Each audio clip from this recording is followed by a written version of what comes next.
All right, people, it's game week in the ACC and the Big 12. We have games. We've got college football games in the Power 5 starting on Thursday night with UAB at Miami.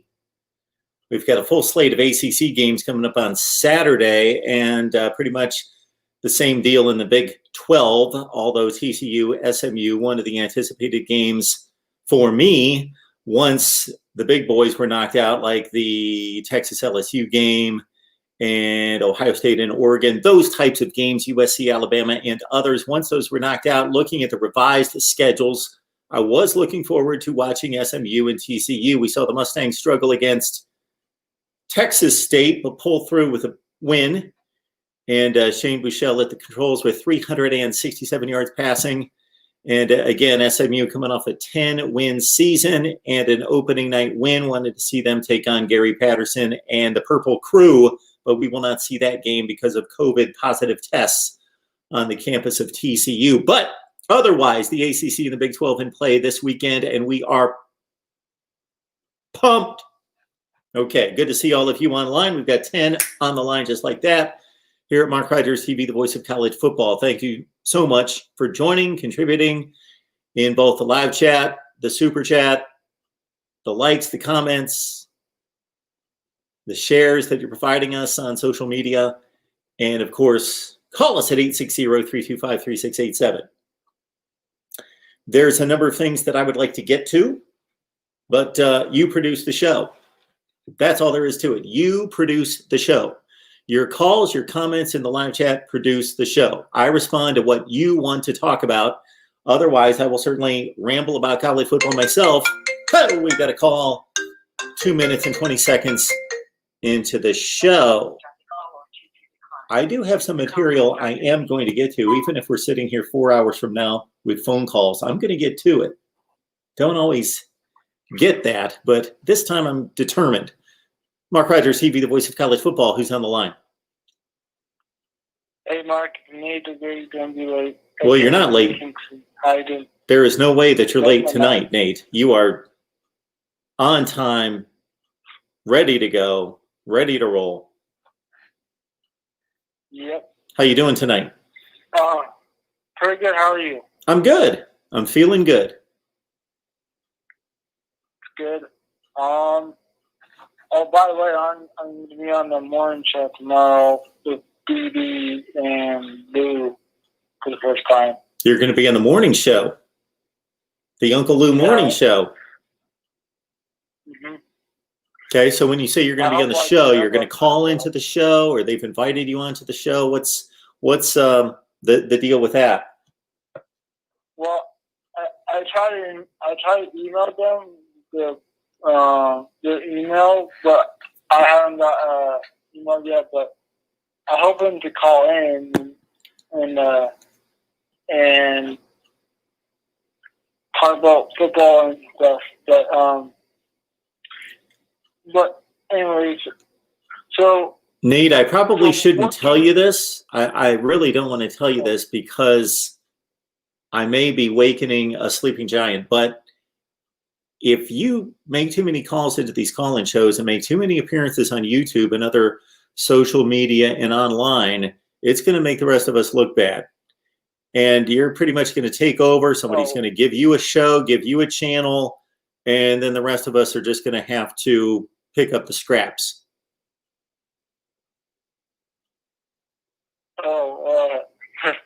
I mean, I would take the responsibility, but I mean, I want your show to still go on, and Lou and BD's and Peaks and Pete to still be a thing. But I mean, that is mighty gracious of you.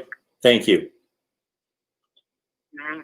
But my topic tonight was: did you watch any of the college football games that was on, or so I started out the day all fired up to watch college football in the afternoon, and we had Army in Middle Tennessee, we had Marshall and Eastern Kentucky, and they quickly became just annihilations.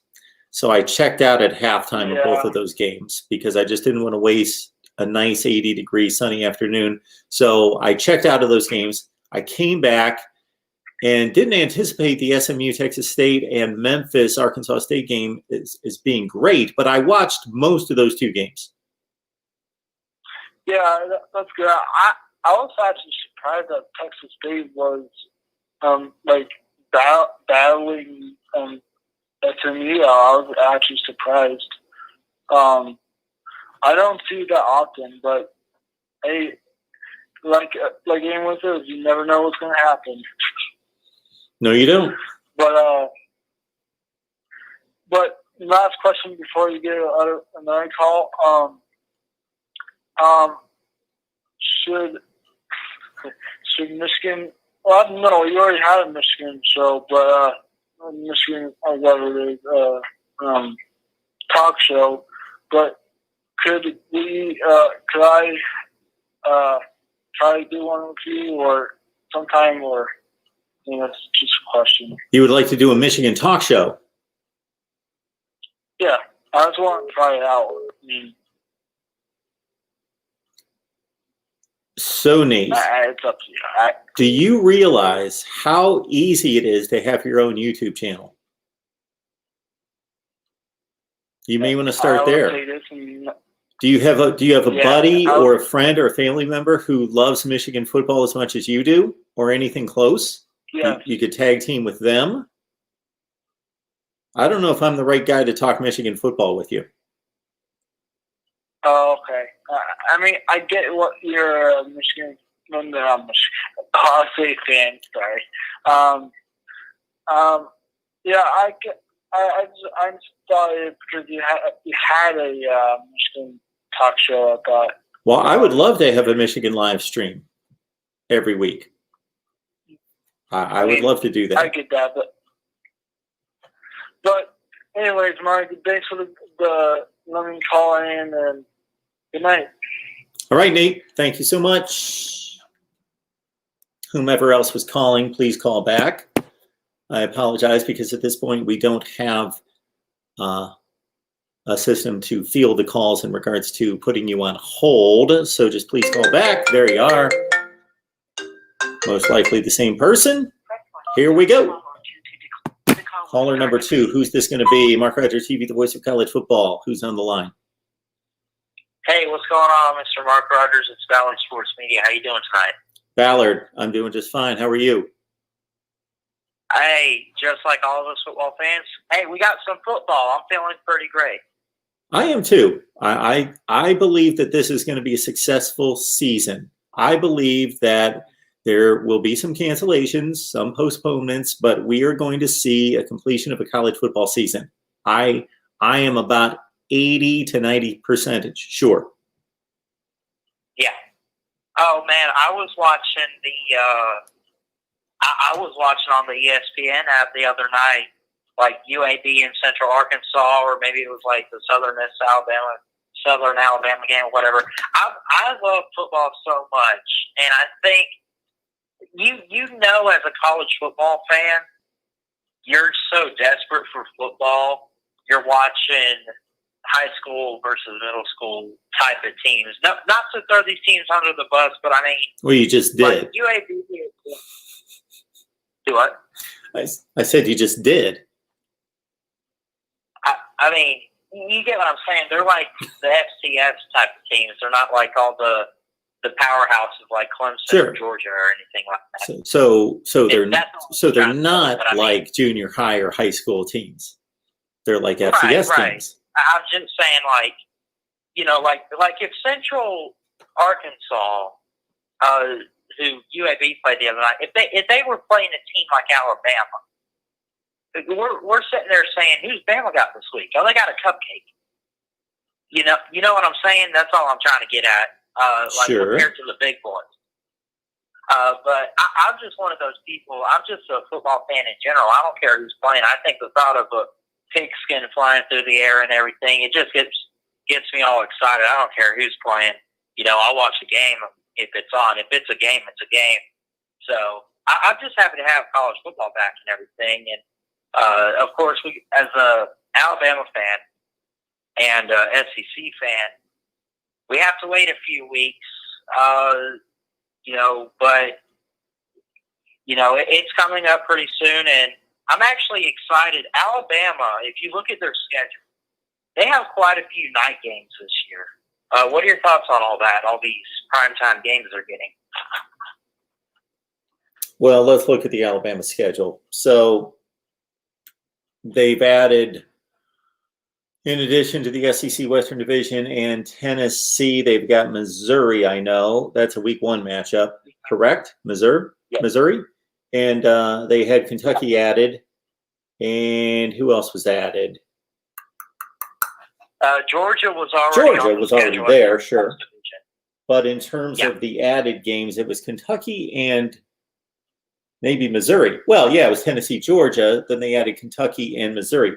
I've not looked at the game times of these games except for what's coming up this weekend. So you're telling me that Alabama's got a lot of night games. Yeah. And what I think about that? For example, like the Missouri game's at 7 o'clock, Georgia's at 8 o'clock. Okay, here it is. I got you. So we've got Missouri on the road at 7 o'clock, as you mentioned. Then Texas A&M's game 2. That's a CBS game at 3:30 Eastern time. A little bit later in the season, you got Georgia, the 8 o'clock game on CBS. LSU's at 6 o'clock on CBS, which obviously turns into a night game by the time they get off the field. And there you go. Right. Do I have any thoughts about it? I really don't care when these games are necessarily. I'm not big into these are primetime games, these are 3:30 games, these are noon games, depending on what I can make and what I can miss. But basically, I clear the day for college football unless I've got some kind of obligations. And unless somebody can show me some kind of extraordinary splits, day-night splits for a particular team, I don't think it much matters, other than there's certainly there's a thought, and it makes sense. I don't know if it's valid, but it makes sense. I can't dispute it or back it up, that when a team's at home and they're playing at night, that they have a greater advantage, especially if it's a great atmosphere like Penn State or Alabama, LSU, Clemson, something like that. I was just going to bring that up, too, because you mentioned just now, like, playing at night. Like, think about Happy Valley with Penn State and the Nittany Lions, the whiteout. That now they probably have they have a bunch of white during like a 12 o'clock or 3:30 game. I don't know if they call it a whiteout, but it's something. There's something special, I think, about nighttime games in big time stadiums. I think. Oh, there's something about it, absolutely, because the atmosphere in college football is unlike any other sport in America. It's the best atmosphere in the stadium. It's insane. The fans are more rabid, they're more active, they're passionate.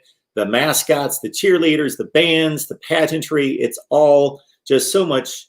It's 1,000 times greater than anything you ever see in the NFL, Major League Baseball, the NBA. It's just off the charts. The most passionate fan base that we have in America, and the greatest traditions. But then you take that, and then you take that, and then people are just generally more alive at night. They're just generally more, regardless of whether you drink or not, and that certainly goes into as a factor for a lot of people that are able to, kind of prime themselves throughout the day, and then they show up at these stadiums for better or worse, and they're really in the mood to be rowdy. But regardless, just people are a little more awake for an 8 o'clock game at night than they are at noon, let's say. So it creates that kind of atmosphere. But here's the thing, Ballard. I agree with all of that. But what nobody can show me are the numbers that back up whether that's an advantage, whether that's a true advantage. We all feel it's an advantage, but I haven't seen the numbers. Somebody would have to show me Penn State does this during night games. And then the other thing we'd have to consider that if somebody showed us the record that, let's say, Penn State's, I don't know, we'll just throw out a number. They're 10-5 in the last 5 years at night in Happy Valley. Well, we also have to consider that they're probably playing better teams at night because they put the better games at night. So they're playing better competition. So we can't expect their record to be as good. So I think that there's more of an advantage, but I can't substantiate it. Yeah, I mean, I sometimes question, home field advantage and everything because, and like I mentioned, the crowd noises, the excitement and everything like that, we get all that. But at the same time, it's like, who did you play? For example, Alabama last year had a 7 o'clock game against Arkansas. It's Arkansas, they also had a game against Tennessee. Tennessee actually ended up having a pretty good year despite a slow start. But, let's say they had a game against, LSU at night in Tuscaloosa. Or if they had a game against Georgia, like this year, So it's not necessarily it automatically gives you an advantage. You probably already had an advantage over a certain team to begin with. Or it could just help you out a little bit because this team's maybe a little bit tougher. I don't know, but at the same time, it's just the environment and just to see it. I think it's just what makes it all exciting. Absolutely. Yes, sir. Anything else, Ballard? So anyway, Mark. No, I'm excited for some football, especially some SEC football, and look forward to the season. And keep up the good work, man. Appreciate it. Appreciate that, Ballard. Have a good night. Yes, sir. You too. Bye. Mark Rogers TV, the voice of college football, 860-325-3687. We're understanding here on the banner from Anthony JCP that Dave Biddle from 247 Sports Bucknuts says that there's going to be a Big Ten vote on Tuesday. I'd seen conflicting reports earlier in the day on social media from a number of people. Always have to be careful what you read online of when or if the Big Ten was going to vote. Hopefully that is the case because they need to vote soon to be able to play at a time that is valid. They could vote a month from now and get going in November, but that's not beneficial to the Big Ten, to the players, or to anybody who loves college football that wants to see the Big Ten in the mix on a national level to play everybody else and compete for a college football playoff berth at the same time. Mark Rogers TV, the voice of college football. Who's on the line? Hey, this is Matt from Huskerland. Hey, Matt. What's going on? I found to me, it was a little interesting tidbit of information. The 8 Nebraska players that filed a lawsuit. Okay. 7 of them are either freshmen or redshirt freshmen. None of them are seniors that have any idea about going to the NFL. The reason I bring that up is that what was lacking during the Callahan, Pelini, and Riley years was the attitude the team always had under Osborne. That success-driven, that gritty, the tough-mindedness.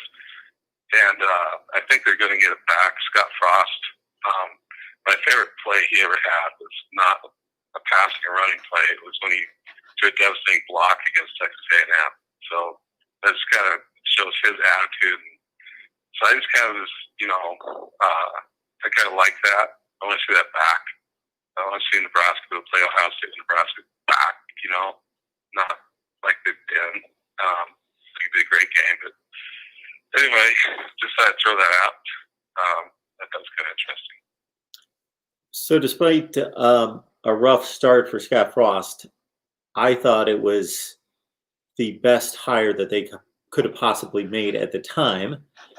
Now, in hindsight, with 2 years under his belt, it hasn't gone quite as well as I thought it would have possibly taken off a little bit better in year 2, but I still think it's a great hire. I still believe in Scott Frost, still think he's an excellent coach, still think he's the right fit for the program as a native son, somebody who knows the environment, the culture, has the respect, the credibility there, and then proved it somewhere else where it was very difficult to win, to taking a program that went 0-12 and turning them into a 13-0 team.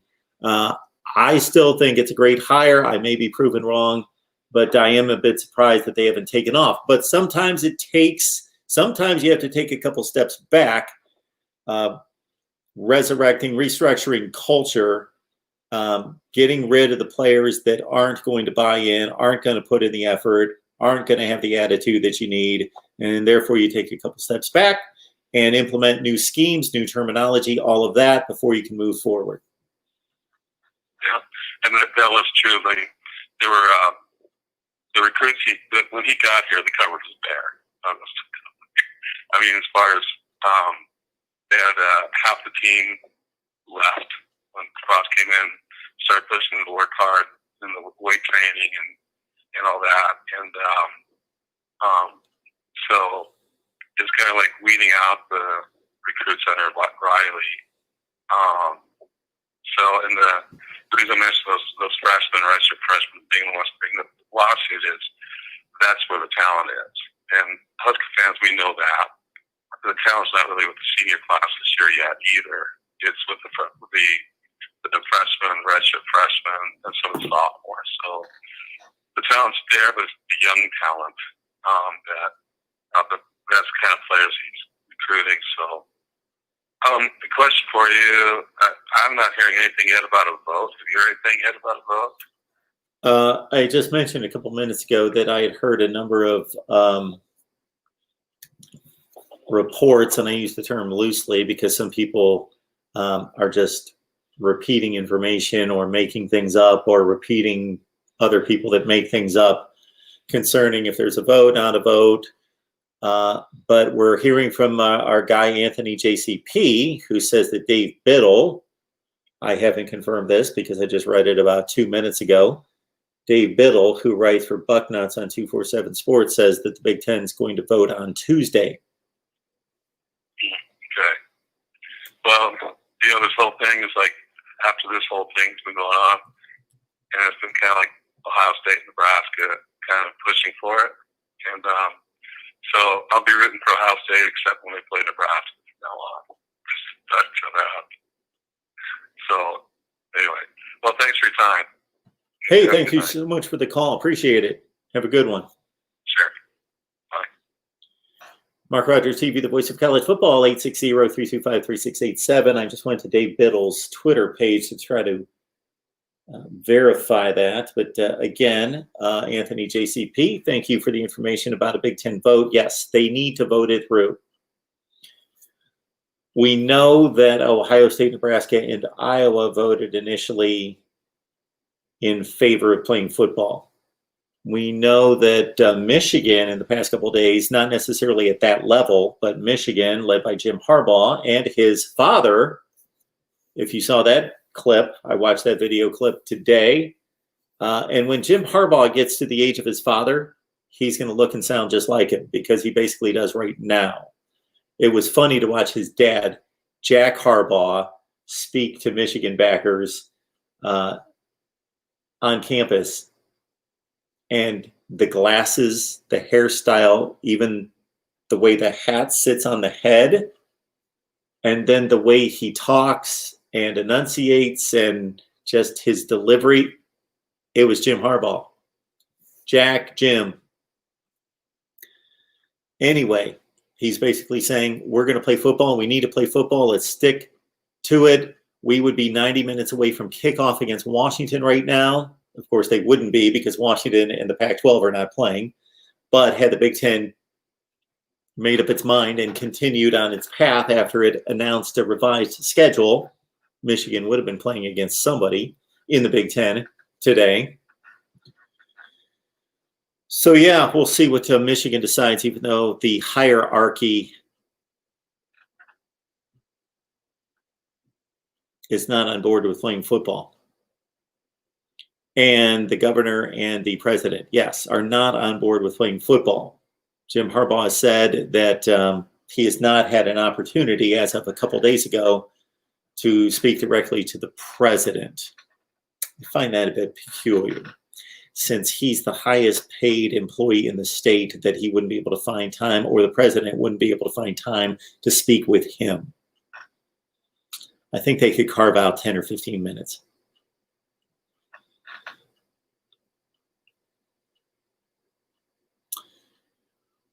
We've got a nice little matchup, as Swampy McGee is pointing out, tomorrow night in Annapolis, Maryland, with BYU coming all the way across country as a pick'em game against Navy. I've not looked into the offensive situation for Navy at quarterback, as Swampy McGee mentions. Can't think of the young man's first name. Reynolds was their starting quarterback last year, who's had all sorts of records. It's not Jamal Reynolds, because he once played at Florida State and for the Green Bay Packers. Oh, my goodness. Somebody's going to help me out in the live chat, probably before I can look it up. What's his first name? Finished as one of the highest. Keenan Reynolds finished as one of the top 5 touchdown scorers in history. Record for a quarterback, 88 career touchdowns. Yes, there. I see it right there. And an FBS record, almost 4,600 yards rushing by a quarterback. So they've got to replace Keenan Reynolds. And he led a great comeback of a season for Navy after coming off 3-10 last year in 2018. Of course, Navy won a bowl game against Kansas State, got back on the winning side against Army, and finished at 11-2 and ranked in the top 25 this past year. MarkRogersTV, the voice of college football. Who's on the line? Hey, Mark, it's McD Sports 4. How are you doing? There he is. I'm doing great. What's going on, McD? I'm doing good. I saw you a while ago, like 4 a.m. in the morning, like a night or two ago. Yeah, I'm a sick man, McD. Yeah, so obviously college football is back. We got some games going on. I didn't get your picks for the week 1 game, so that's okay. Not a big deal. I had no picks for you. I just kind of opted out and thought, you know what? Didn't even think about it. Didn't even register. And I know that there were technically two top 25 teams, right? Is Memphis and SMU, are they in the top 25? I don't think so. Okay, so I'm feeling better about it because I'm just going to dive into the top 25 starting this week. So I'm going to have to get my act together and get those picks out there. I was actually looking at my prediction record, not to cut you off there. I was actually looking at my prediction record from 2 years ago because ACC Grit was questioning me on how many upsets there are. So I was going through predictions from 2018. Couldn't find my 2019 list. I went 192 and 69 straight up, 127 and 107, 23 and 12 against the spread in bowl games. Anyway, I'll let you take it away, McD. Enough about my predictions. Well, I am a bit disappointed in one of the teams, well, really two of the teams that played so far, and that's Southern Miss and SMU. I don't know what those two teams are doing. Especially Yes. Southern Miss. I mean, that was an upset on Thursday night. South Alabama being Southern Miss. I think 14.5-point spread when I checked it. I did not see that one coming, to give them credit. And SMU, I don't know what that was about. To me, they had one of the best group of 5 quarterbacks. It's a shame to show. And no offense to Texas State, but they always seem to be 3-9 every year in the Sun Belt, and they struggled against them. So I was disappointed in those two teams. Besides that, Memphis and Arkansas State's one of the better teams in the Sun Belt. And then Army and Marshall, they pitched some shutouts, so that was nice to see. What was surprising to me in watching Southern Miss and South Alabama coming off a 2-10 season, and Southern Miss coming back with most of its skill position players back and quarterback and so forth, playing at home, that South Alabama, even though they won that game and won it fairly comfortably, 32-21, they actually made a ton of mistakes and still won by 11 points. Like they controlled that game. Yeah, I lost $8 off that game. Also, keep in mind, McD, I posted my game predictions for 3 more ACC teams today, and one of those was Boston College. And normally this game wouldn't have jumped out at me, but in week, I'm going to have to double check. It's either week 1 or week 2 for BC. They're playing Texas State. That might be a tougher game for them than anticipated. Might be. I mean, I'll be honest. Texas State always seems to be 3-9 every year, but I was surprised. I mean, that wide receiver made a hell of a catch. Name escapes me. Yes. Haydell.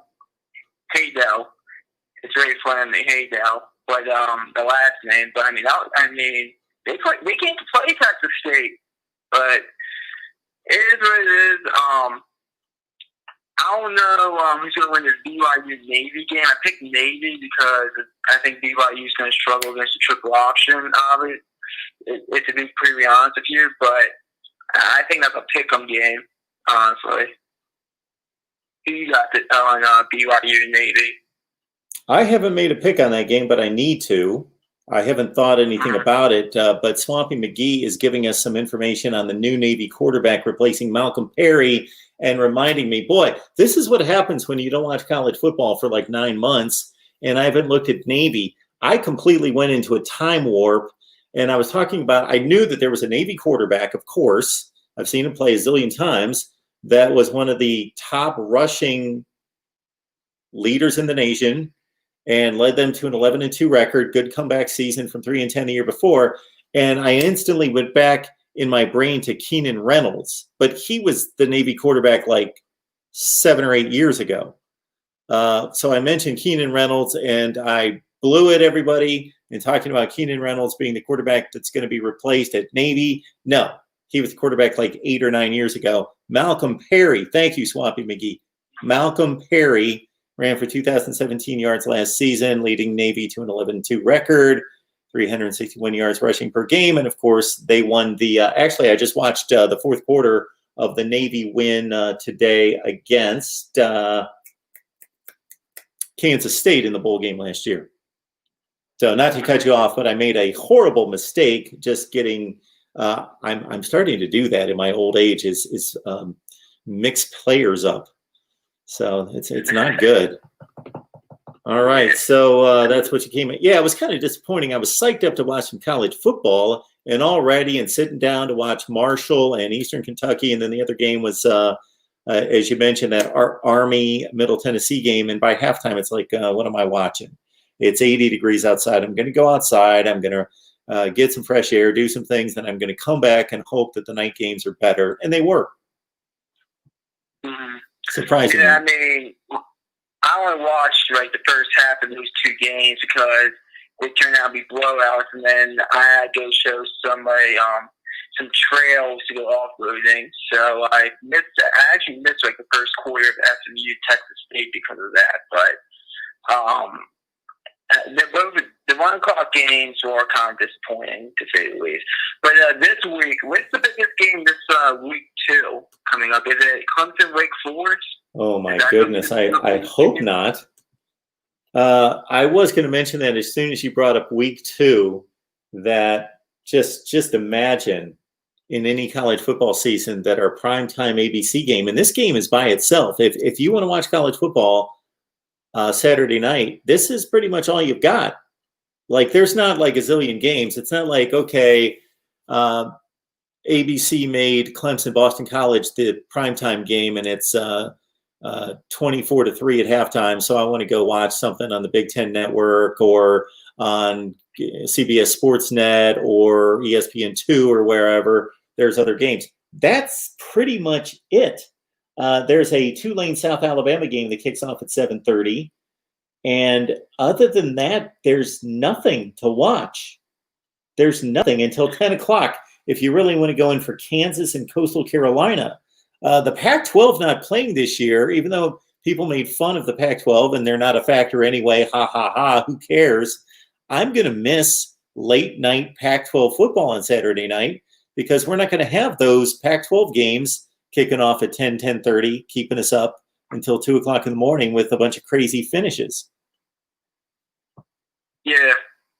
Only a few of the games are popping up on ESPN. Here we go. Here's all the games. If I could only watch one game, McD, I'm looking through the games. I would watch. Man, it's tough, but I think I would watch. I think this is an under the radar, could be competitive game between Baylor and Louisiana Tech. Big noon kickoff game. That's a noon game, yeah. So, I really want to watch. Miami. I want to see North Carolina play, but they should take care of Syracuse. But I just want to see them out there playing. I'm interested in North Carolina, and Florida State, Georgia Tech could be fairly competitive. I'm interested this Thursday night, UAB versus Miami. Miami lost against 2 Conference USA teams last year. Yeah, they sure did. And they almost lost to Western Michigan or Central Michigan, one of those two, by 5. Yeah, absolutely. I'm trying to see some other ones. Louisiana versus Iowa State, I think, will be a good one. Louisiana's, I think, the best team in the Sun Belt this year. True. Oklahoma State plays Coastal Carolina and Kansas. That will be a good one. Okay. Look at this one at 3:30 on. Look at this one at 3:30 on FS1. After the way Arkansas State played Memphis the other night, they're going to Kansas State, and Kansas State has certainly had their fair share of getting upset by Group of 5 and FCS teams. That could be a decent game. That will be one. Well, I mean, the first few weeks are going to be kind of interesting because the ACC is the only one who's playing conference games, really. But once the SEC comes in with the 10 or 26, then I think we'll start seeing some real games, like some big-time games. Yeah. And I think the Big Ten's coming back. I really do. Starting on October 10th, I sure hope so. I sure hope so. It would make it so much more interesting. There would be some big-time football games, probably at least you were thinking late October. But let's see. Supposedly, someone in the chat saying they're having a vote at 2 p.m. on Tuesday. I don't know if that's confirmed or not. Yeah, I don't know if it's confirmed either. Our guy, Anthony JCP, noted that Dave Biddle from Bucknuts said that, and I looked at his Twitter page but couldn't find that. But hopefully they're voting on Tuesday, and we'll have some news, and we'll get they'll get their heads out of their you-know-what and make the right decision. Yeah, it's supposedly someone on the fence about 6 want to play, and then like 3 or 4 don't want to play. Supposedly Malin's one of the ones that don't want to play. So I'm disgusted. I'm not gonna lie, but I think we'll play this year, hopefully. But I hope the Big Ten comes back. I don't think the Pac-12 will, though. I know they said they have the testing to do so, but yeah, they're not even talking about it. Yeah, we'll just have to wait till next year for that, sadly. But I just want to get your opinion on some of these Week 2 games, Mark, and Week 1 games. So thanks for my call, Mark. Go Terps. Hopefully we'll play some ball this year. Sounds good, McD. Have a good one. All right, I want to go back to some of these questions because I ask you guys to post questions in live chat, so I don't want to ignore that, and I don't ignore them. But we got a question from Anthony JCP. So he's basically asking, okay, if the Big Ten and the Pac-12 start in January, the NFL finishes. So the NFL season, typically there is a final week of the season, typically right around New Year's. Usually they're playing their wild card weekend around January 1st, 2nd, 3rd, 4th, in that range, and their last NFL week is right before New Year's Eve. So we'll have NFL coaches get fired right around New Year's Day, is what you're saying. Would the Big Ten and the Pac-12 start and hire NFL coaches? I sure hope not. I don't believe so, because there would be no consideration given to the evaluation of those Big Ten coaches because they haven't played a game yet. Coaches get fired after the season. Coaches get fired after their teams underachieve. They don't get fired right before the season starts. So let's say, who's on the hot seat in the Big Ten?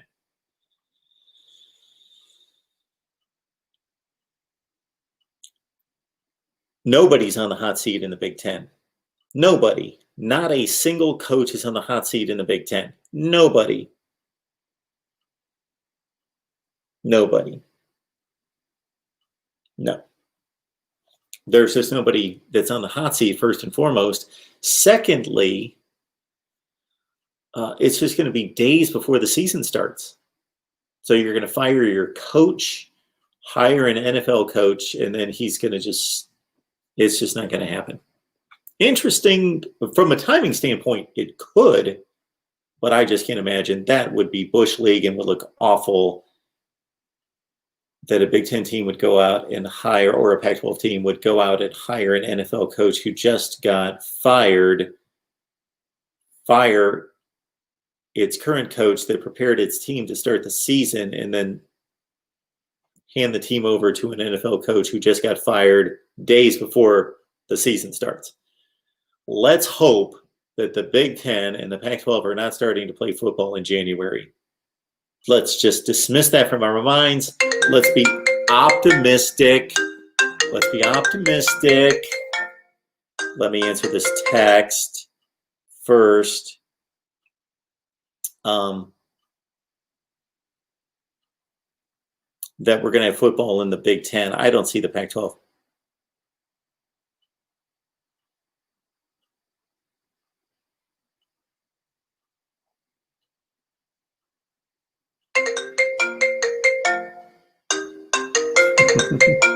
Talk amongst yourselves.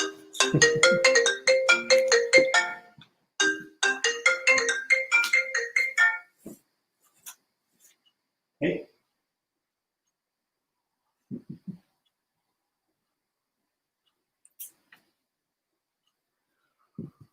All right, you guys keep yourselves entertained there in the live chat. Give me just 1 second, please.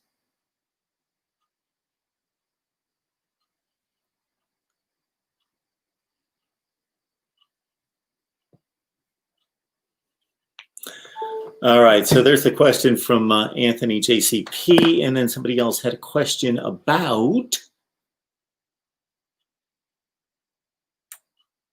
I don't know, I missed it. But again, Swampy McGee, thanks for picking me up on the whole Keenan Reynolds, Malcolm Perry. Yes, Malcolm Perry was the quarterback at Navy, 2,000 yards last year. Thank you.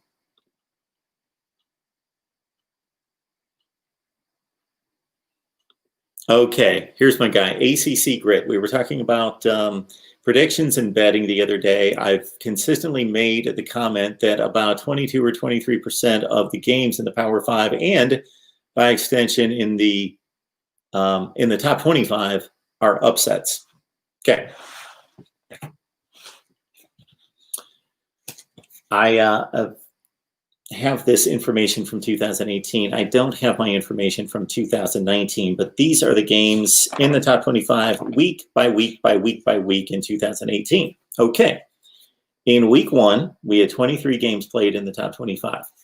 So you got to consider that a handful of those games, there's not even a line. There's such blowouts like Mississippi State and Stephen F. Austin and TCU and Southern, Oregon and Bowling Green. There's not even a line. 23 games played. How many upsets? ACC Grit, are you listening to me? We've got 5 upsets. Okay, here they are. Northwestern, 2-point underdog, beat Purdue. That I don't consider an upset. Anything inside a couple points, it's basically a pick 'em, but still technically an upset. Northwestern, 2-point underdog, beat Purdue. Maryland, 13-point underdog, beat Texas. Ole Miss, a 2-point dog, beat Texas Tech. LSU, a 3.5-point underdog to Miami, which is difficult to contemplate now, beat the Canes. And Virginia Tech was a 7-point dog. They beat Florida State. The next week, we had 26 games. And again, a number of them that didn't have a line. So out of about 20 games, 2, 3, 4, 5 upsets, 5 upsets. And I'm consistently telling all of you that 22, 23% of the games are upsets. So you've got to look for those games. If you're going to successfully beat Vegas, you've got to look at the games and you've got to find about 20 to 25% of the games. It's like clockwork. Every week are upsets. So the upsets in week 2 of 2018. Duke, 3-point dog, beat Northwestern. South Florida, 3.5-point dog, beat Georgia Tech. Colorado, 3-point dog, beat Nebraska. Kentucky, a 14-point dog for all those people that think I overrate Kentucky. 14-point dog, won at Florida. And lo and behold, I picked it right. Okay. Then we've also got Arizona State, a 5.5-point dog against Michigan State, won. So again, 26 games, about 20 of them had lines, and 5 of them were upsets. Okay, week 3. We had, I didn't keep track, but there's about 20 games there, 20 or 22 games in the top 25. Week 3 of 2018, 6 upsets. Syracuse, 3-point dog, beat Florida State. BYU, a 22.5-point dog, beat Wisconsin. LSU, 10.5-point dog, beat Auburn on the road. Texas Tech, a 1.5-point dog, beat Houston. San Diego State, a 6-point dog, beat Arizona State. Duke, a 3-point dog, beat Baylor. Okay, next week, week 4. It's like clockwork, people. 26 games. Some of them didn't have lines, so about 22 or 23 games had lines in the top 25. And other games of interest that I tack on. How many upsets in week 4? 4. It's always 4, 5, or 6. Purdue, 7-point dog, beat Boston College. Texas, 3-point dog, beat TCU. Kentucky, 9.5-point dog, beat Mississippi State. Texas Tech, a 14-point underdog, beat Oklahoma State. There you go, week 4. Week 5. Week 5. How many upsets? 4 in the top 25. Florida, 7-point dog, beat Mississippi State on the road. Utah, 1.5-point dog. Flip that. Washington State, 1.5-point dog, beat Utah. Virginia Tech, 4.5-point dog, beat Duke.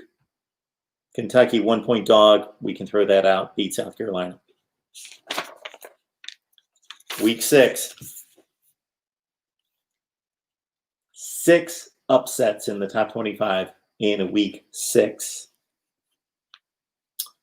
Texas, 7.5-point dog, beat Oklahoma. Northwestern, 10.5-point dog, beat Michigan State.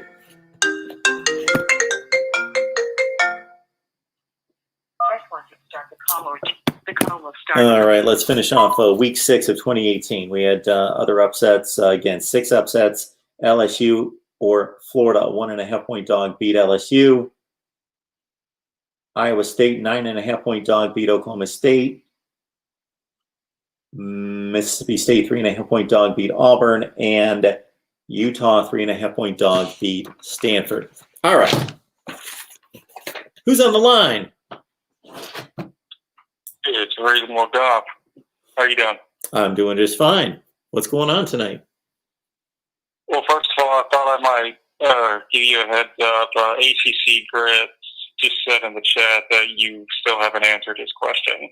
Okay, what am I trying to? What do I need to answer here? We'll see it. Anyway, we'll move on to what you. I just wanted to go ahead and get your whatever you're saying he's not interested in. So as soon as we're done with our phone call, you might as well just move on to the next question.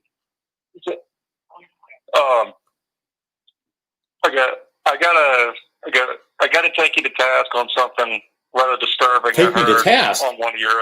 Can't you take it easy on me? Task, Mark. You're going to take me to task. No, not this time. No, this is pretty bad. Okay. What did I screw up this time? The problem is, Mark, is your humor is so dry that I can't always tell if you're being serious or not. So I'm going to give you one chance, one benefit of the doubt here. Were you being serious when you and your boys were talking about Ohio State just beating 4 other teams and being worthy of going to the playoffs for that? Okay. The point that was being made is that look at the Ohio State schedule, just like the Alabama schedule, just like anybody that's at that level. There's only a few. And how many games did they truly play in which they are challenged by a worthy opponent? Not an opponent on their level, because nobody's on their level in the whole conference, but is there anybody that's close, anybody that's reasonably good, top 25 good? And Ohio State typically plays about 4 of those games, just like Alabama does. And beating Vanderbilt and beating Arkansas, and in Ohio State's league, beating Maryland and Illinois and Rutgers, what does that prove? That was the point that was being made. Well, for one thing, it proves that you can still be the team that you're supposed to on a consistent basis. But if we really want to get down to it, not playing those games almost eliminates your team's chance for injury. That's the main part here. This is why everyone brags on Clemson every year, because they can just sleepwalk through their whole schedule, whereas you're Big right. Ten teams like yes. So if you're not even playing those, if Ohio State gets to play, what were you guys saying? Penn State, Michigan, Wisconsin, Iowa, whoever, Minnesota, somebody Iowa. else good. You play 4 because if you start hypothetically starting in Thanksgiving, so you play 4 games to catch up to the playoffs. You know, I sort of get it, but you know, you really only had to somewhat quote unquote challenge yourselves. I don't really think any of those teams were actually a challenge to you last year. But I get what you're saying, but you still got to take out 9 games. Well, from a regular season. So in this case, 6 games or 7 if we play a conference champion that SEC, Big 12, and ACC teams all had to go play. Alabama, Clemson, actually it's really just those 2. You're right, would not be challenged very much those other 7 games, but we'd still be out there risking our players, you know, going down. Tua went down against Tennessee of all teams last year. Mississippi State is when he permanently went down. Neither of those teams I would consider in your 4-team bracket.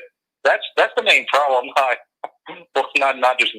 the only one. I understand. That's I think the big problem I have with kind of talk like that. Okay, so I think that's the best argument against it, and I get it, and it makes sense, and I believe, I'm trying to think back, that it actually went through my head that, okay, yes, there's only a certain number of games that really challenge these elite teams, but there is something to be said about going through the grind, and especially since we're talking about Ohio State of all elite teams that has lost to and outmanned Iowa and Purdue teams 2 out of the last 3 years. So there's something to be said of Wisconsin is a 31-point favorite losing to Illinois last year.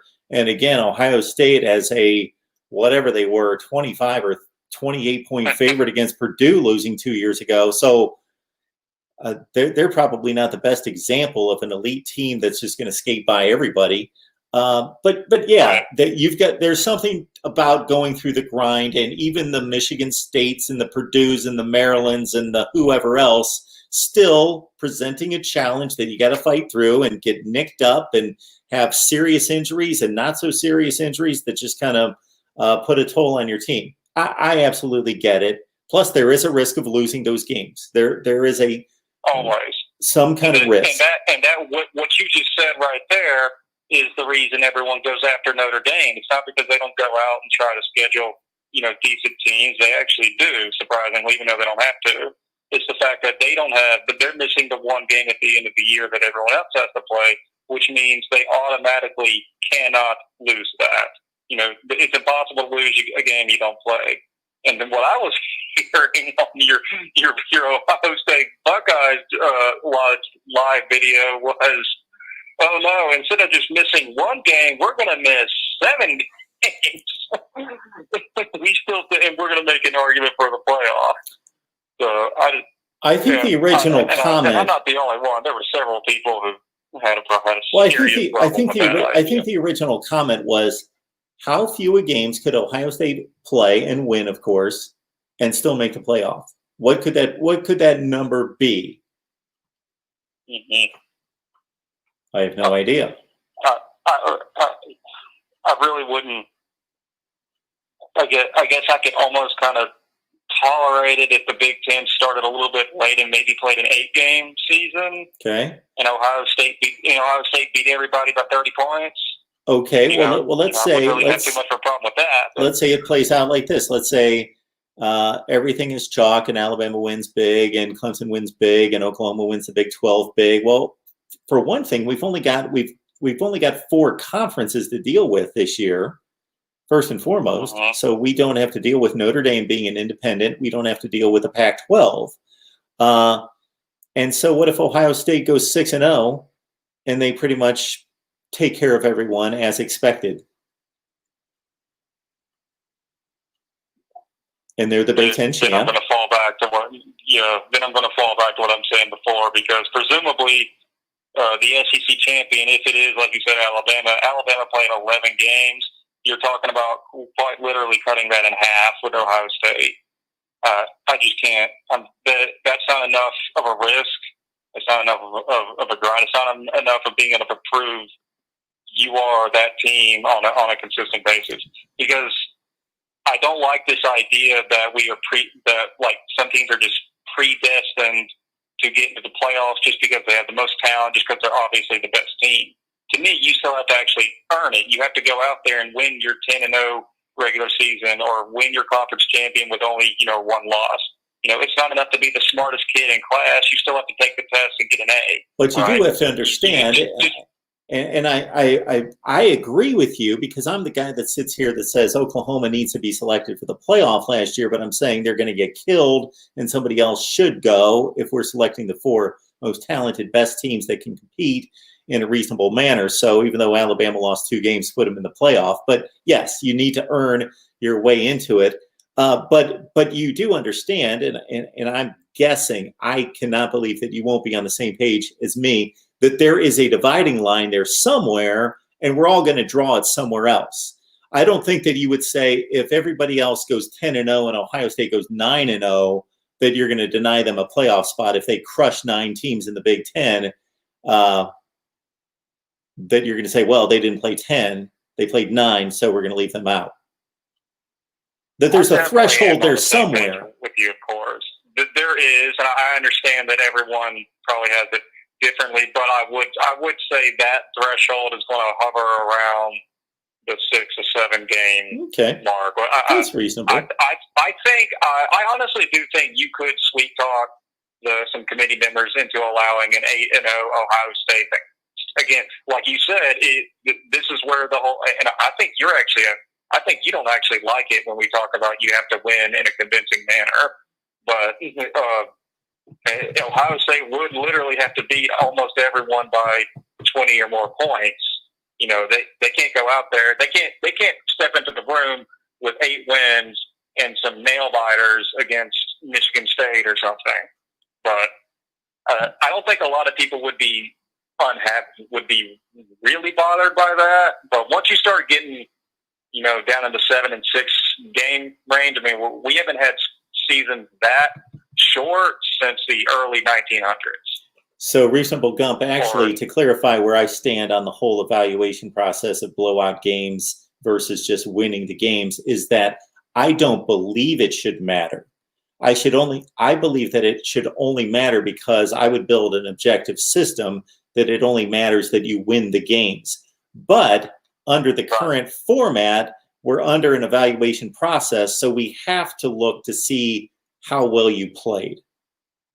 So I do agree with the evaluation. Under this system, I agree with Oklahoma's 11-1, Ohio State's 11-1. We've got to look at the matchups, and we've got to look at the games. We've got to look at the dominance on the field and compare them. We have to. Yeah. Okay. All right. I don't think we should have to, though. I was also, and this one's more of just an opinionated thing, but I want to ask you to clarify something else we're talking about. Oh boy, on there. it's about my predictions, probably. So, no, not that. So it came to the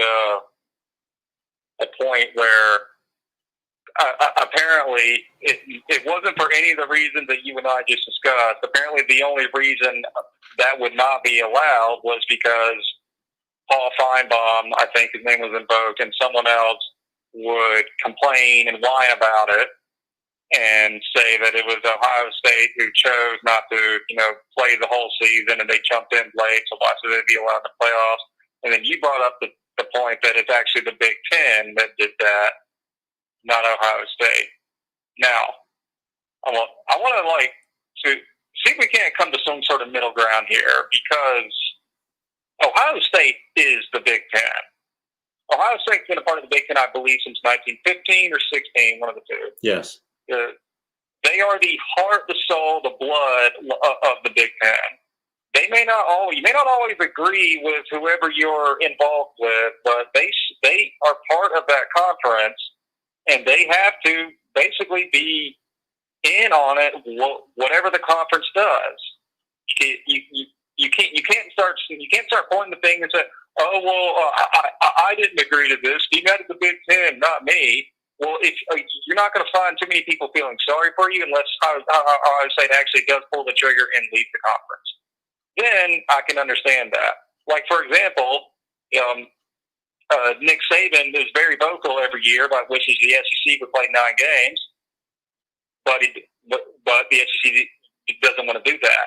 Well, Alabama still has to go along with that. Well, that's a very minor issue in compared with playing a complete college football season or having your entire program grounded for a full year versus playing 8 versus 9 games.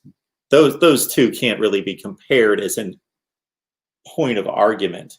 It was the only thing I could think of, literally off the top of my head. But yes, I agree.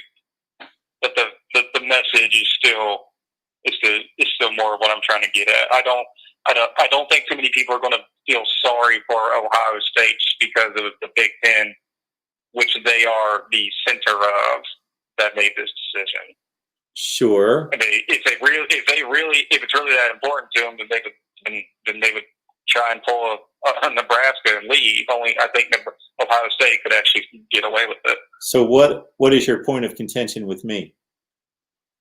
I guess I'm wondering, do you really think that the Ohio State shouldn't be beholden to the Big Ten's decisions? Do you think they're two separate entities? That's a great question. I believe that as a member of a conference, you agree to do what is determined to be the best for the conference. And sometimes you may not agree with those decisions that are made.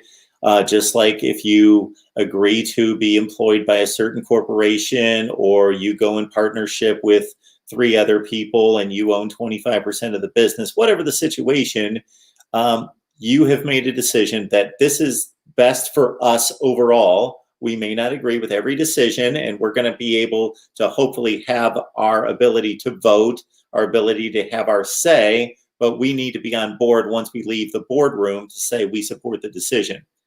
I agree with that. And then if it gets to a point where we say we no longer can support the direction of this organization, then we need to cut loose. We can't have it both ways. Although this situation is extreme, talking about canceling a college football season. In the scope of sports, in the scope of college football, this is about as extreme as it can get. We're not playing college football.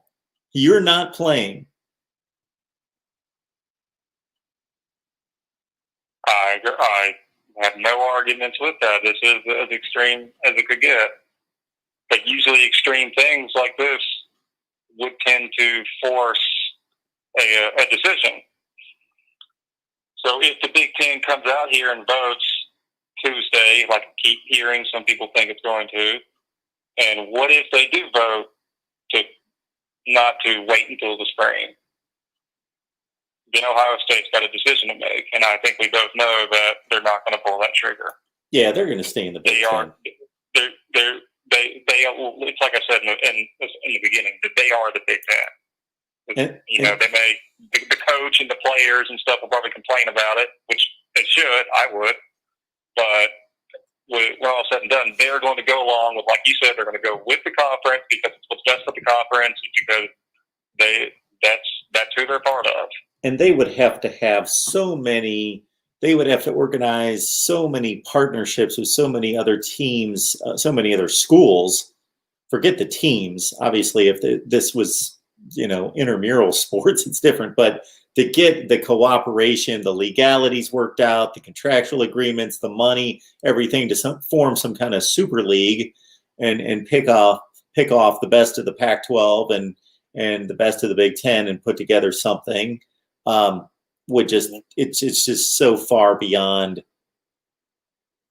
anything that I think could be pulled off. I just don't think it could happen. Well, I actually think Ohio State is one of the schools that could manage to be independent. Maybe they could do that. Maybe that's a possibility. That would be kind of odd, but it's a possibility. They could be Notre Dame, except for they are better. Yeah. at least at this point they are, and they have been for 20 years or so. Well, historically, if they're not better, they're still right up there. I think Ohio State has more wins than Notre Dame overall, don't they? Yes, Ohio State's breathing down Michigan's back right now. All right. They caught him in win percentage this year. You caught him in win percentage? Yeah, Michigan's had the all-time win percentage forever, and Ohio State, actually, there was somebody who figured out mid-season that if Ohio State ran the table, that they would catch and surpass Michigan, ironically, when they beat them in all-time winning percentage. And Alabama's third, and I'm sure they're breathing down Michigan's neck as well. So...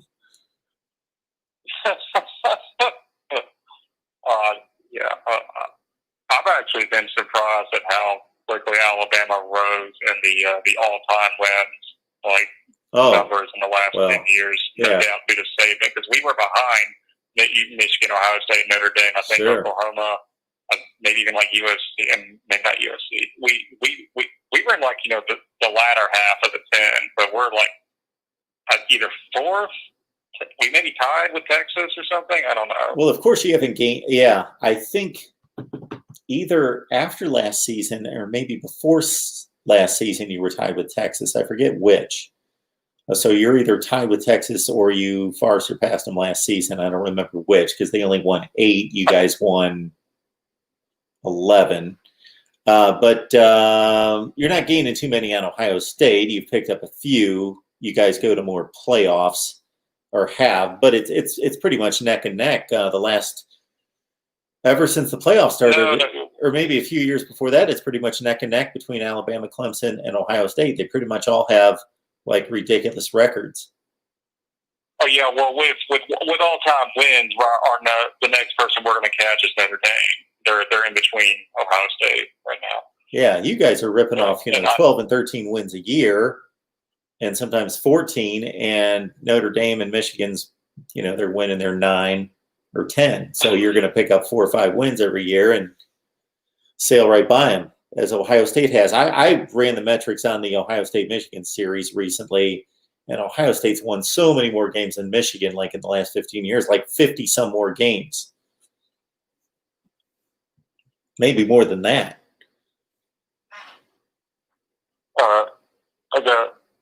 That actually reminds me of one last thing. I wanted to remember a ran by before I let you go.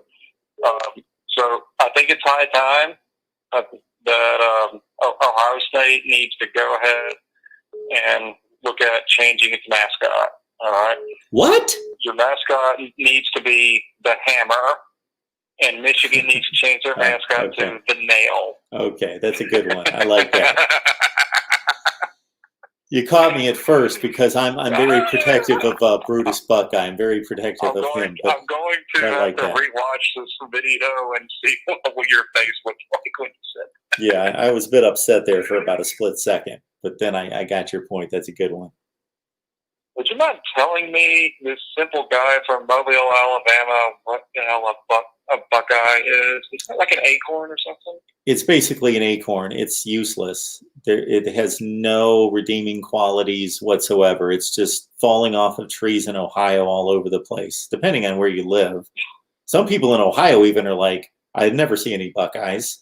So it depends where you live in the state. But yeah, they fall off trees and they're useless. Unless somebody can correct me in the live chat and let me know that there's some kind of use for it, I don't believe that there is. They're poisonous. You can't eat them.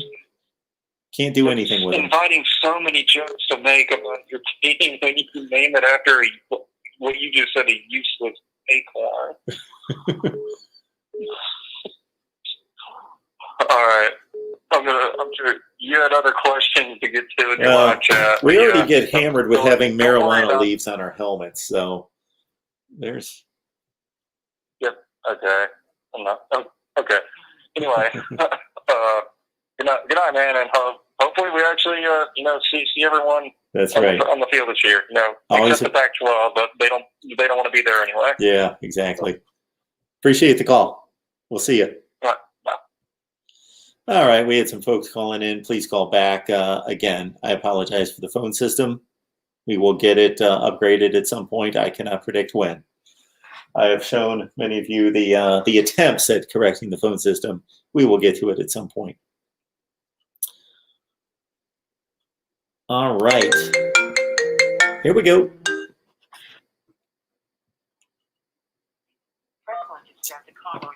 The call will start at the beep. Mark Rogers TV, the voice of college football. Who's on the line? MSU #1 fan. Oh boy, MSU #1 fan. What's going on? Not much. I hope the Big Ten does play football this fall. I hope so too. Do you think Ohio State could lose to Purdue again? Could they? Sure, they could. That was an embarrassment last time. That's just a fact. Yeah, That's an it was an embarrassment. They got blown out. Wasn't close. Yep. Well, Iowa, they lost Iowa too, didn't they? The year before. Same year? Yes, the year before. Iowa's more respectable than Purdue. Usually, yes. Yep. But Ohio State, you're supposed to beat the other way around. You can't do that. Everybody has scholarship athletes, and those things happen, even to teams that only lose like 9 games in 10 years. Yep. Yeah, just real interesting. If Michigan State were to play a game this year, we get the pass this year. We're kind of losing you there. What's your question about Michigan State? Okay. I'll let you get Mark. Hello? And start with that. So, who do you think will be at quarterback this year for Michigan State? I believe it's going to be a Rocky Lombardi. Yep. Him or Peyton Thorne, one of two. Yeah, I haven't seen him play at all. Yeah. I found a Michigan State guy for you that can do a stream maybe. What's that? SpartanMag.com. Okay. What are they saying?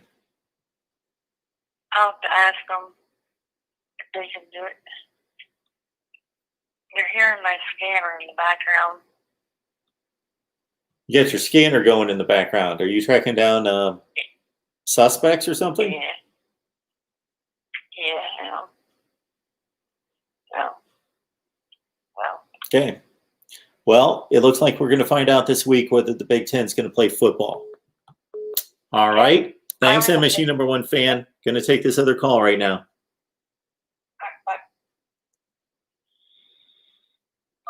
start the call, or the call will start at the beep.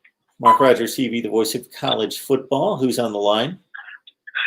Hey, Mark, did I just hear you say that in the last 10 years, Ohio State only lost 9 games? Okay, hang on. I wasn't pinning it down to the exact number. Okay. Urban Meyer lost 9 games in 7 years. Ryan Day lost a game last year. There's 10 in 8 years. There you go. How about that? But I was going to ask you, who was the majority of the losses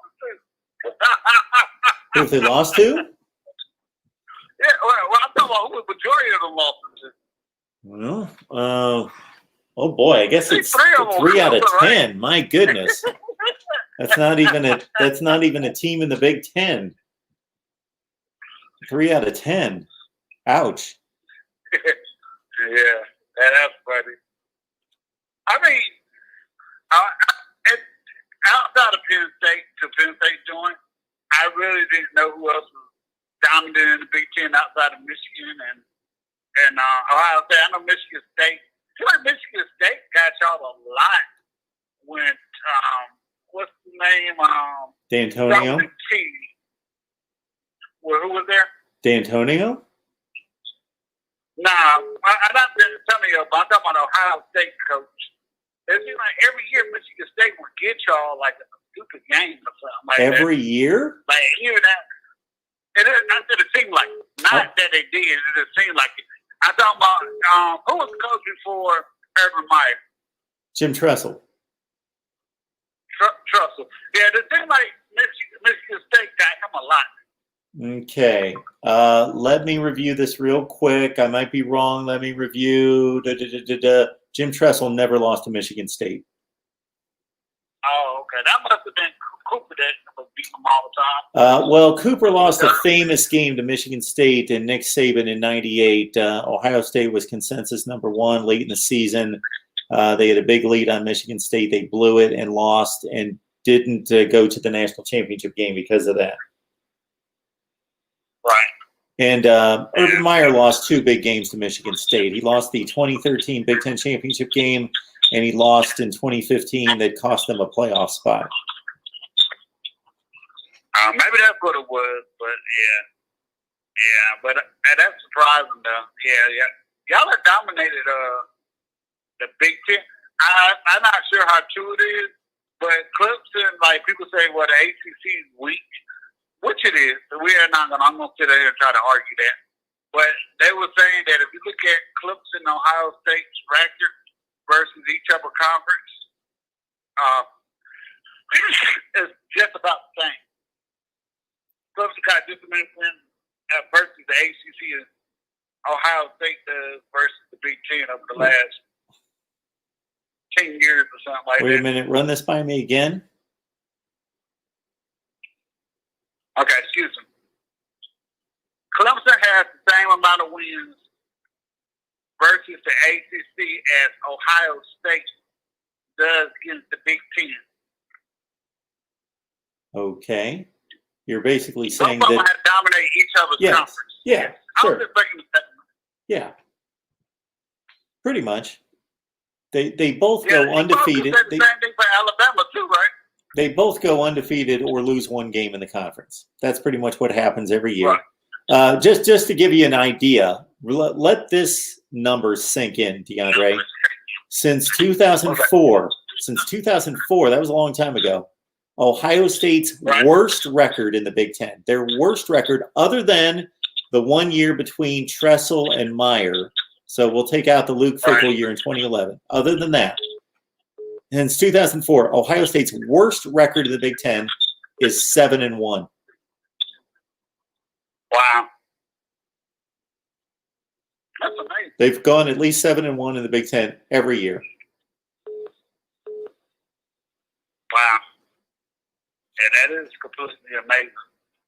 I just think they recruit better. Cause I was looking at a show. They said that's why Kentucky got so good. Is that whoever was recruiting at that time left Ohio alone, and they started recruiting a lot of Florida and Texas players. And then Kentucky snuck in and started getting a lot of Ohio players. And they said that's why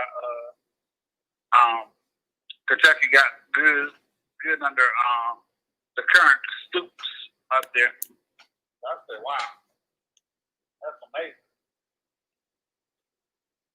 So, hey, I want to go back to my quarterback ring last night. Okay. I saw Josh Rosen I saw that he signed with Tampa Bay.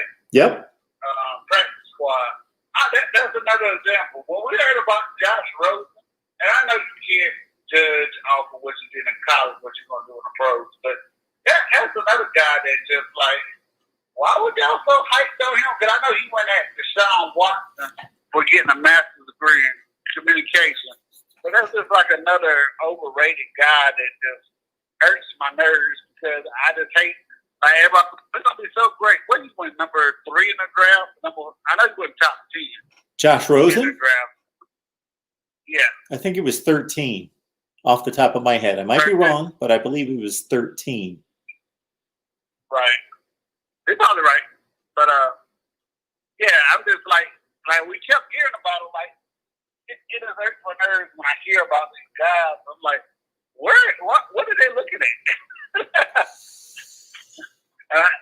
That's just another guy that hurt my nerves all the way through Deshaun Watson's senior year. Like, oh, he's gonna be so great, and he's this and he's that. He's intelligent, and I'm like, okay.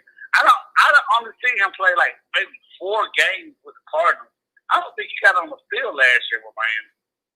I mean, I know you don't follow NFL as much as you do as college. You can't tell me that, but it's just amazing that these guys get so hyped up about these guys. I've always been a big, good believer. When I saw David Carr get drafted by the Houston Texans back in, I think it was 2002, and it was between him. I don't know who was it between, but I always said you should build your offensive line before you go get a quarterback.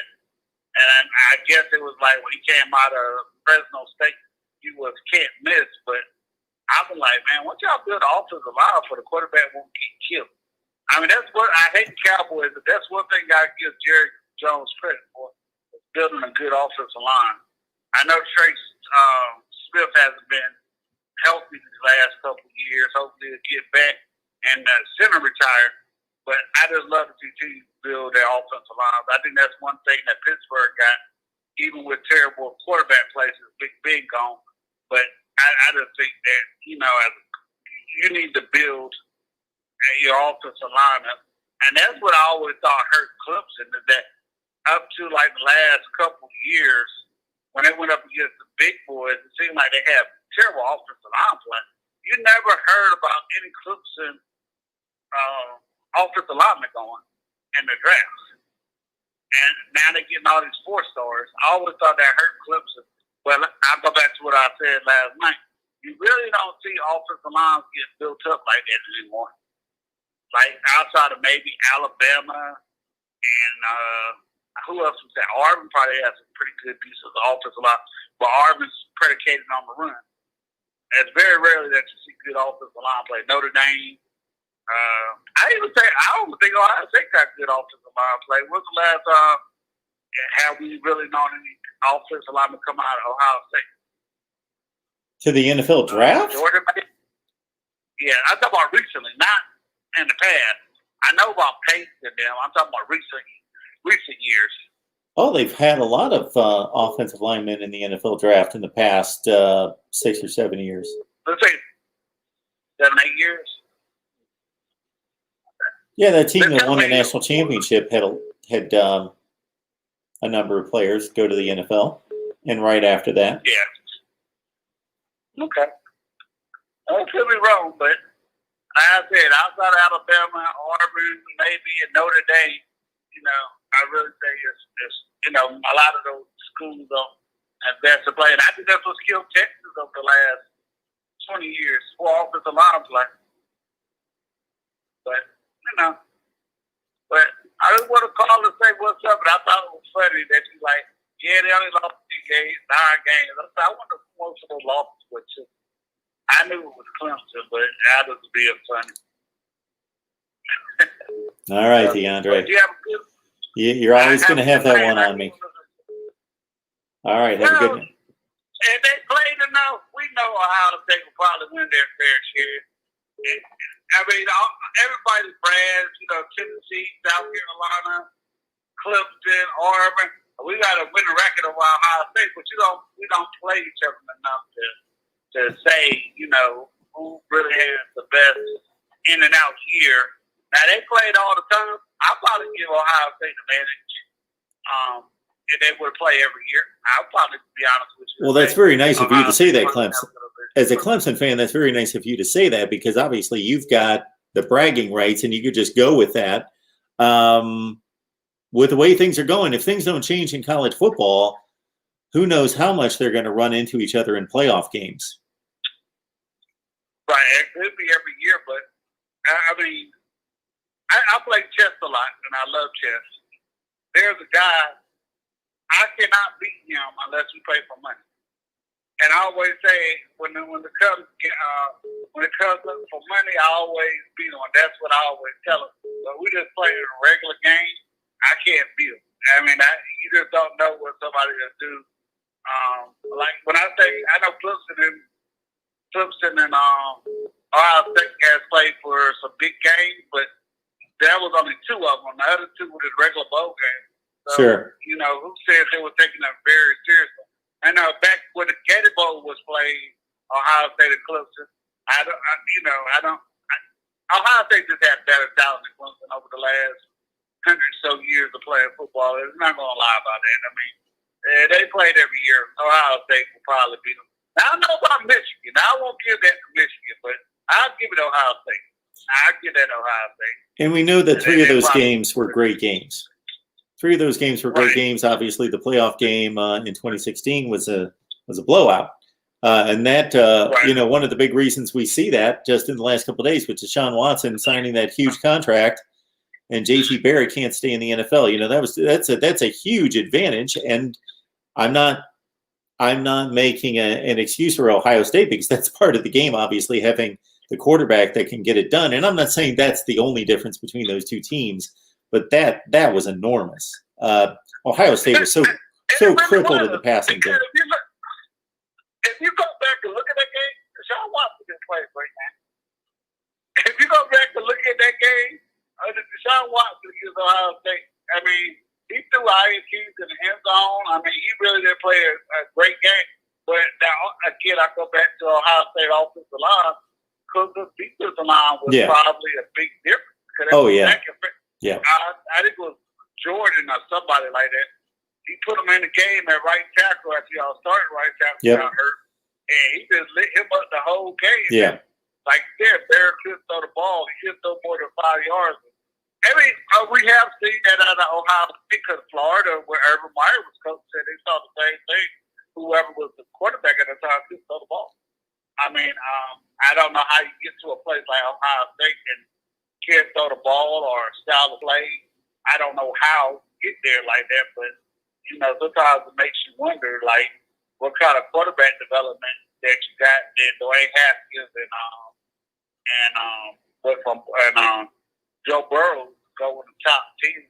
I guess I think Haskins is top 10 pick, but sometimes you ask about what kind of quarterback play that you got. But I mean, I'm not scared to say it. I mean, Clemson in the 90s, I think was underrated. But if you look at the team, Clemson was terrible. That was UNC and Maryland mainly.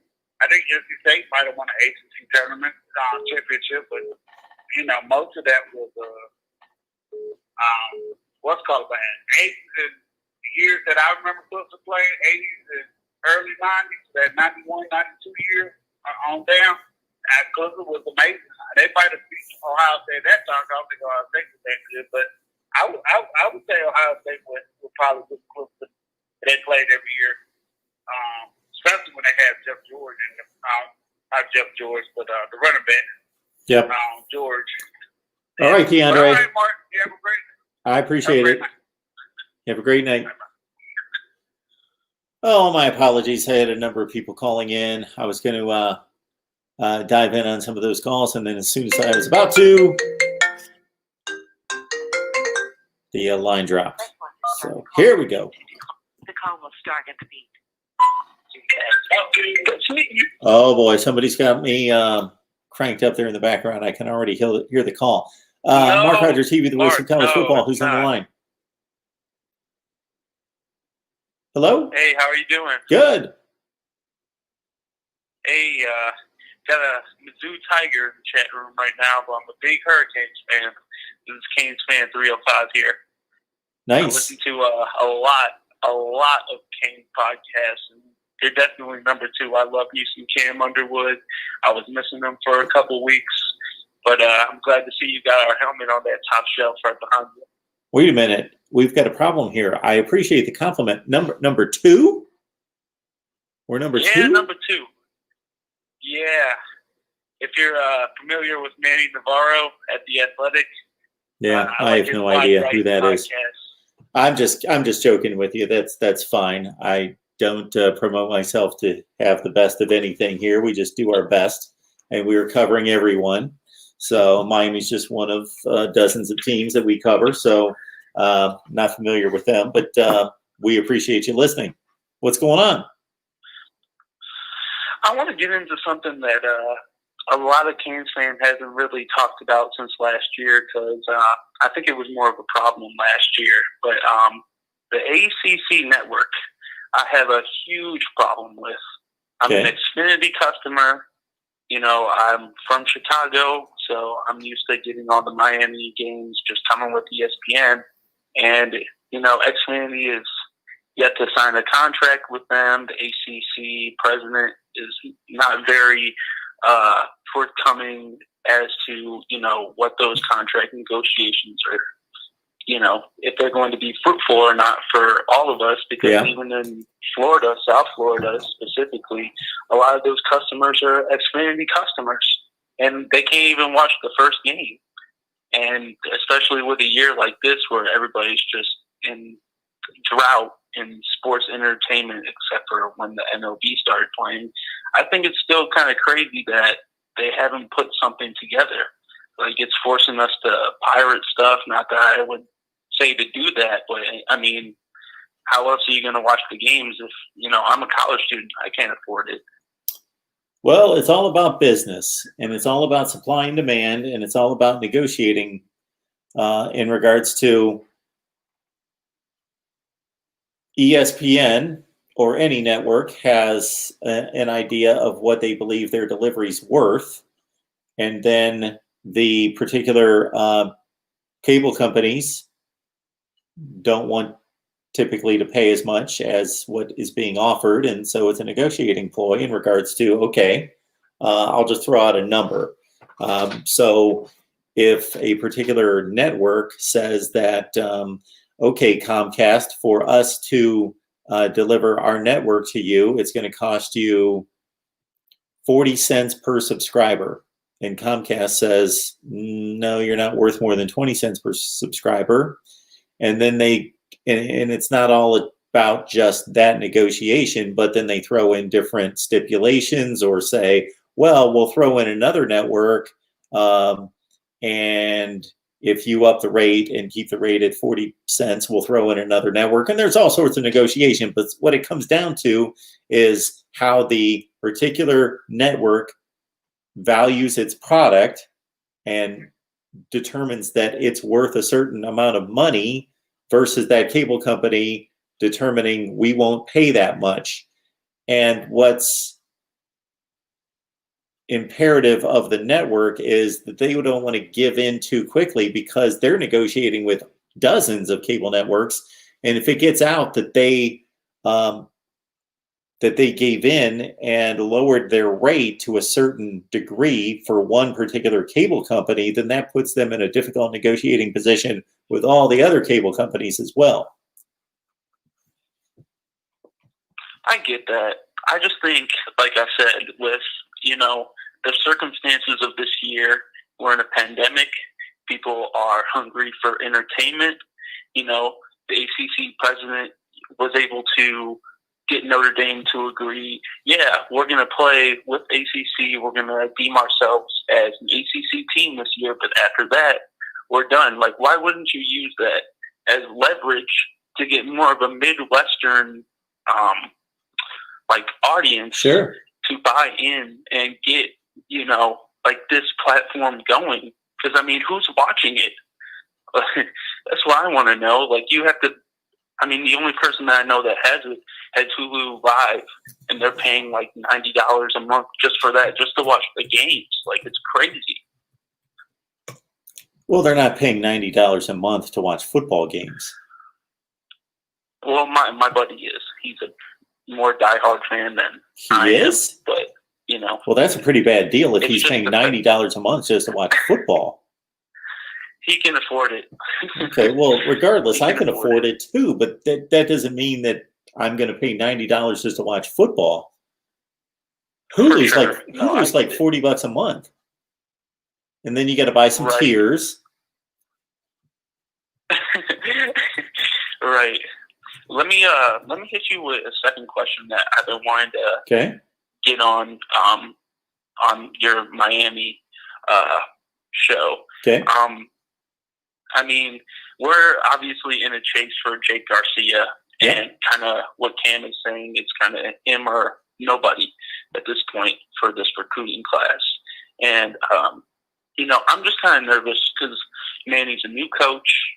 You know, we really don't have a quarterback of his choosing in our lineup yet, other than if you consider De'Aaron King, the transfer, which is like a great choice in like the perspective of what's going on. He's a fantastic athlete. Yep. He seems to be a good quarterback from what we're hearing. Mm-hmm. But, you know, do you think, what would be our best transfer option next year?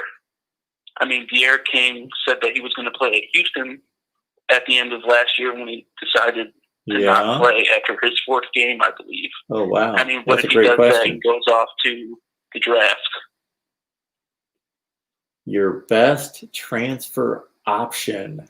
I'm going to have to think about that a while. I'm trying to come up with, you know, certainly there's a situation at Oklahoma with Tanner Mordecai and Spencer Rattler where they've got a couple five-star Spencer's quarterbacks. staying, though. Yeah, he's going to stay. He's going to stay. But I just don't know about Mordecai, we haven't seen him for any meaningful Right. time on the field, but he was in line for a starting job, so he must be a decent player, a decent talent to sign at Oklahoma. Georgia certainly has a full quarterback room, potentially, That's kind of what I'm thinking. with a lot of inexperience, but with a lot of talent.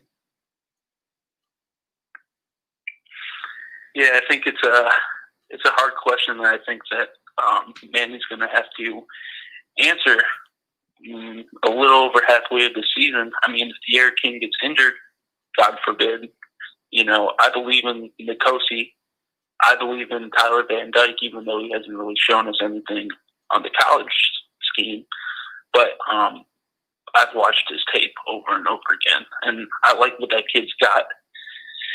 And like I said, I mean, I'm nervous, and I think a lot of other Kings fans are nervous for what's to come after King leaves.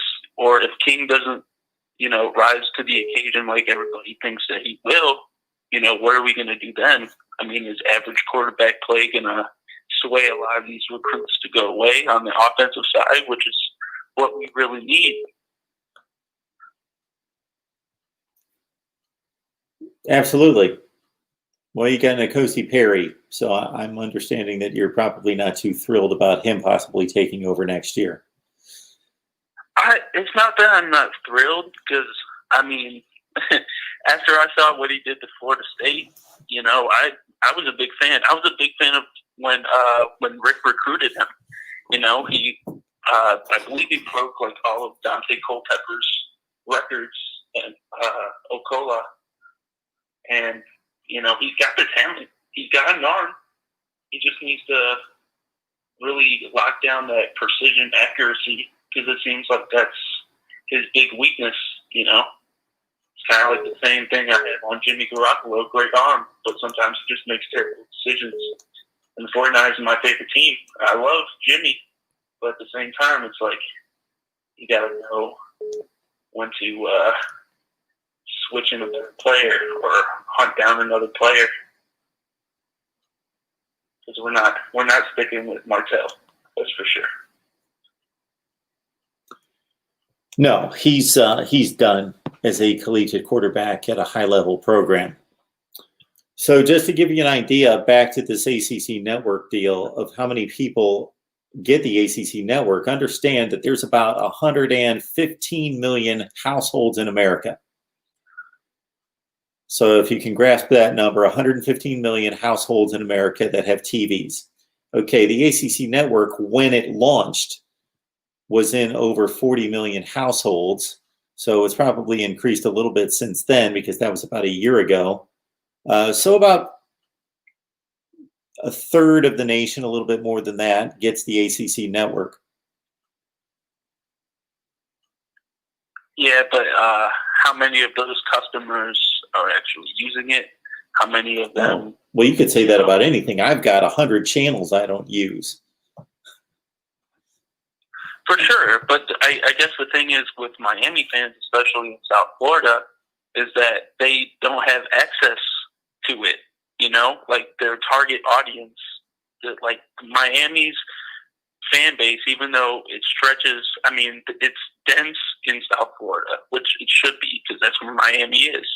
But if they can't watch the games because they're all Xfinity members, I mean, what good does that do the network? I mean, I think it would be in their best interest to get all of those fans on board and be able to watch the games on their network. They have more viewers that way, more consistent viewers that way. It'd be more profitable, I would think. You know, I'm not a business major, but I would think it would be more profitable to get the audience that watches your teams that you're putting on a private network to be able to watch their teams play. Well, not that TV executives don't make mistakes, but certainly understand that all those things are taken into consideration. And yes, you can take any product and lower the price and more people are going to buy it. That doesn't necessarily mean that that's the best business maneuver. You know, Cadillac doesn't need to charge $70,000 for a car. They could slash that to $50,000 and more people would buy Cadillacs. But they're able to get the number of sales that they want for the price that they're offering. Yeah, I see your point. I was just wondering what you thought about it. Yeah, all you care about is watching football. Yeah, you're a football fan and just care about watching football. You don't care who makes the money, and you're frustrated because you can't watch teams in the ACC play. Absolutely. I just know it's not just me. That I'm pretty sure of. Absolutely, it's not. I've heard from people. Sure. Well, I appreciate the call. All right, Mike. Thanks so much. Yeah, let me hop off. Let me just say this. 2020, if Notre Dame and Miami played, who would win? What do you think? Notre Dame. I hate to hear it as a UM fan, but love to hear the comment. Appreciate you, Mark. Have a good one. Appreciate it. You too. Bye. Okay, had a number of people calling. I tried to catch you before we got off the phone there, and then I got served that Miami Notre Dame deal. All right. Think we're going to wrap it up for the night. I appreciate everybody jumping on the line to talk college football tonight. Hopefully I didn't miss anything. Okay, listen up before you jump off. Tuesday is going to be ridiculous. We'll take a quick call here, and I'll let everybody know that Tuesday is going to be a ridiculous day here at MarkRogersTV, the voice of college football. So let me prime you on that in just a second. We're going to take one more call. Go. Hey, Mark, how you doing? I'm doing just fine. Is this Michael? Yes, it is. Oh, very nice. How are you doing tonight? Not too bad in yourself. I'm doing just fine. What's going on? Hey, I just want to get a quick preview from with the Army. I mean, not the Army game, but with the Navy BYU game tomorrow. How do you see BYU to be able to stop their triple threat running offense tomorrow? Well, I think that they've had a full off season. I think this is the time to play a triple option attack. This is the best time to do it. is at the beginning of the season when you haven't had to be cluttered up with other game planning involving other teams. So you can start off fresh, focus on them during the off season, which of course this off season's been completely crazy and different than any other. And but at the same time, it's the best preparation model for attacking the triple option is play week 1. Mm-hmm. Another thing too is with week 1 being almost in the books. Who do you think won the weekend? Who won this past weekend? No, I mean, which team do you think dominated that? Do you think is going to win, have a couple wins that just flat out dominated? I'm sorry, I'm missing you on that. Who's going to win the game? BYU and Navy? Yeah, I'm asking that question, but I'm also asking from the game they had yesterday, who impressed you the most to say, like, that team won the weekend? Oh, who won the weekend? Who won the weekend? That's what I thought you said. Who won the weekend? First and foremost, I thought South Alabama won the weekend. They went to Southern Miss. They were coming off a 2-10 season with 15 consecutive road losses. They were playing as a 14.5-point underdog, and they made a ton of mistakes and were still dominant enough to win that by 2 scores. So I was impressed with South Alabama. Even though Texas State lost, I was impressed with their performance against SMU, staying within 1 score. And Arkansas State played really well against the Memphis team on the road, staying in that game. Their quarterbacks made mistakes that really hurt them. Those were the big winners for me. Even though 2 of those teams lost, they performed much better against quality opponents than the betting line told us that they were going to. All right. So who are you picking tomorrow night, BYU or Navy? I have not thought about that game or made a pick, but I know I certainly need to. So I don't want to spit something out. I'm leaning Navy, but I will make an official prediction. Okay. 2 other questions before I let you go, because I know you wrap it up. One, with what happened with Tennessee, do you see them postponing the first 2 weeks of the season or possibly potentially canceling the season? And what effects do you think they'll have on the SEC? Well, I think we need to understand that the initial reports came out that there were 44 players affected. But then Jeremy Pruitt came out and clarified that as there being 7 or 8 positive tests, and that because of the tracing and the contact between players and staff, that they just determined that 44 people couldn't make practice. So that's a completely different situation than 44 people testing positive. 7 or 8 tested positive. And then because of the tracing, they determined, okay, we can't expose these other 30 some odd people. So I don't know that the situation's as dire as it appears to be. Mm-hmm. And last question for tonight. If the Big Ten does do a vote, they do vote it, is there a possibility that they can start week 1 in the first week of October, or do you think it'll still be the middle of October? And will they have to readjust the schedule, redo the 10-game schedule, or do you think they'll go with it? So if they don't want to play, let's put it this way. The last week that they can play and fit in a 10-game schedule with reasonable bye weeks to prepare a team to play in a college football playoff would be October 24th. I worked out the dates, and that's what I'm coming up with. October 24th, they can play 10 games, 2 bye weeks, and then their champion can play in the college football playoff. So that gives them kind of a 2-week buffer there. So they have time to get this done.